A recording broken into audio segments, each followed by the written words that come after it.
I'm an American artist from Los Angeles, California, and I came to Naples for the first time exactly 9 years ago this week. And I had a really beautiful experience. The colors of the buildings, the reflection of light from the water, but also the history of the city are what stayed with me. And I was really struck by how many different cultures have been in Naples through the millennia and the impact that each has had. I felt and saw remnants of these different cultures everywhere. And I'm a really big fan of history, and especially art history.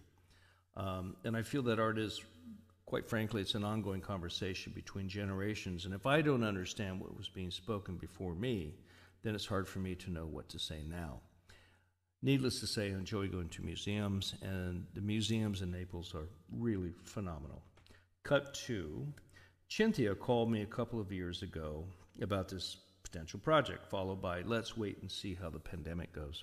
In August, Cynthia said she wanted me to read James Fenimore Cooper's book about his travels in Italy. I started reading it and realized it was more like a travel journal, but there is a poetry to his writing that I was attracted to. So when I got to the passage about his description of the Bay of Naples, stating it was the bluest blue he'd ever seen, I knew that was where I could begin to think about what these paintings would be. And then I was thinking about the idea of history and the layers created by days and months and years and all the lives that have occurred during that time. And I wondered, how do I condense time and space into a single moment while showing these layers of time? And that gave me the idea to create a series of patterns on these paintings. And so I took the measurements of these paintings and divided it into 8 sections on a piece of paper. And then I took 5 pennies and tossed them. And I chose the number 5 because of our 5 senses. And then I traced where these pennies landed.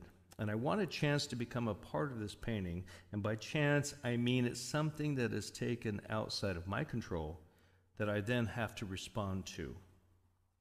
So I created a template with paper, cutting out the areas where the pennies landed. And that template, the template then is flipped back and forth and upside down so that the painted marks begin to form a pattern. And once the marks are painted over the entire surface vertically, it's repeated horizontally. And then the template is reduced in size by 20%. And the same procedure is followed for a total of 14 layers for the large one and 10 layers for the small one. And it really, in my mind, becomes a visual echo. And there's almost a horizon line in the middle of the big painting, making the bottom half the water and the top half the hillside and sky. Another thought was depicting the morning, afternoon, and dusk with the patterns as they reflect off the sea. I was thinking almost like a time-lapse photo. And once all that was done, I added some thin glazes to create the sensation of falling light, appearing lighter at the top because of the sky, and then the reflections in the water. And I used a glaze medium that's very similar to the old masters.